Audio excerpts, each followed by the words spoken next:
Des stations-service de la région parisienne où on peut toujours se procurer du carburant et elles se font de plus en plus rares. Mais même ici, l'offre est limitée et la situation est encore plus critique dans le nord de la France où la crise... Week-end de galère pour les automobilistes de ces territoires. Le défi, trouver du carburant avant le retour au travail ce matin. Dans les files d'attente, une question revient en boucle. Que fait le gouvernement ? La situation s'est dégradée encore ce matin parce que ceux qui avaient la possibilité de récupérer du carburant ce week-end l'ont fait et les professionnels de santé là sont vraiment dans une situation qui est très... L'association du moteur à essence et du moteur musculaire. Une technologie parfaitement maîtrisée. Le carburant assure la mise en mouvement du véhicule.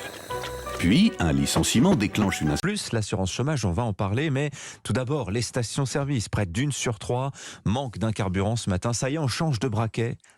Écoutez, on a besoin, à un moment ou à un autre. Et sur les heures de pointe ou sur les dessertes jugées les plus importantes, rien de tel dans le secteur des carburants, mais certains semblent le regretter, à en croire ces déclarations politiques. On en entendait quelques-unes. Le président... Notamment les Hauts-de-France, où le pourcentage de stations en rupture d'au moins un carburant est passé de 40 à 60% selon les derniers chiffres du ministère de la Transition énergétique. La moyenne nationale est autour de 30%, mais c'est plus réapprovisionné.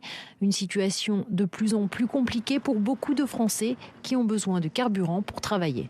Moi j'ai une entreprise, donc j'ai déjà 2 camionnettes qui sont bloquées au dépôt. Et puis là, je suis... Une seule solution, donc le déblocage sans délai des dépôts de carburant et des raffineries.